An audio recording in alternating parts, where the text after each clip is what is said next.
La Bible au quotidien, le verset du jour. Psaume chapitre 119, le verset 67, je cite. Avant d'avoir été humilié, je m'égarais. Maintenant, j'observe ta parole. Fin de citation, glorifions le Seigneur.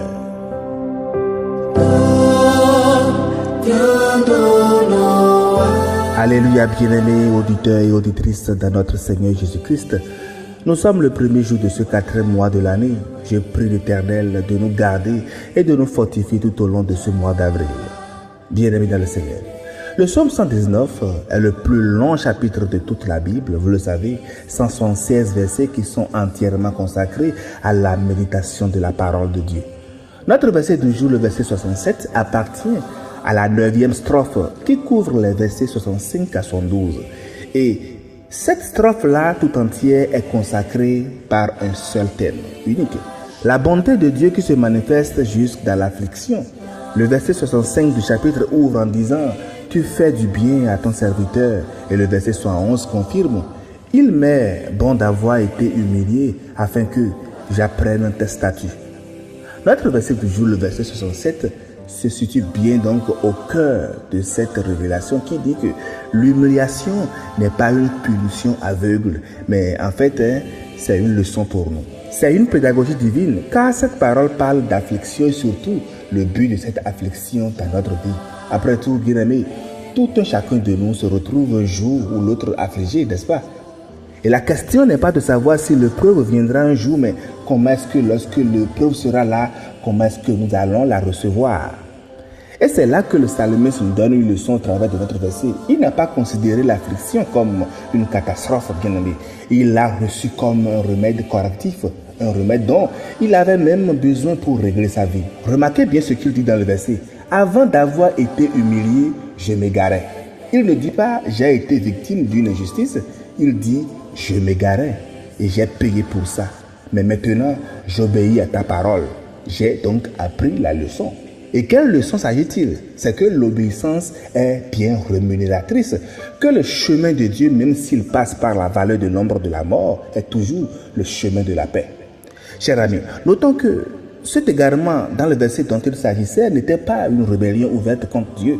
C'est une dérive progressive, presque inconsciente de la part du psalmiste. On ne décide pas un matin de quitter Dieu. On s'éloigne pas à pas, choix après choix, compromis après compromis. Et l'égarement le plus dangereux, bien-aimé, est celui dont on ne se rend même pas compte. Le psalmiste va encore plus loin au verset 75, il ajoute « C'est par fidélité que tu m'as humilié ». Entendez-vous bien cela? Il ne dit pas « tu m'as frappé parce que tu étais cruel ou fâché contre moi ». Il dit « tu l'as fait par fidélité afin de me redresser, de me faire revenir de mon mauvais chemin vers ton chemin ». Dieu ne châtie pas par la colère mais par l'amour.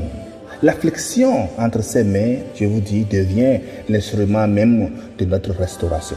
Et c'est exactement ce que nous est dit dans Hébreux chapitre 12. Le Seigneur châtie celui qu'il aime et il frappe de la verge tout fils qu'il agrée. L'épreuve n'est donc pas, bien-aimé, le signe de l'abandon de Dieu. Elle est la preuve de sa paternité.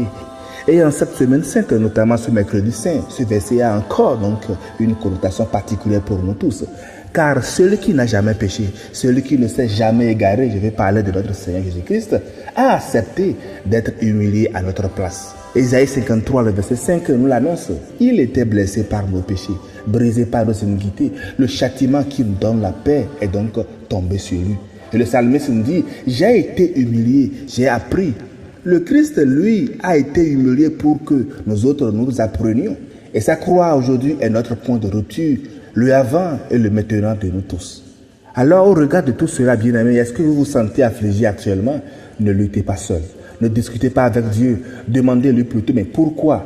Car Dieu vous afflige par fidélité et il a toujours raison. Il essaie toujours de nous apprendre quelque chose, de nous détourner d'une mauvaise voie afin que nous puissions nous conduire dans la sienne pour que nous vivions une vie d'obéissance à ses préceptes.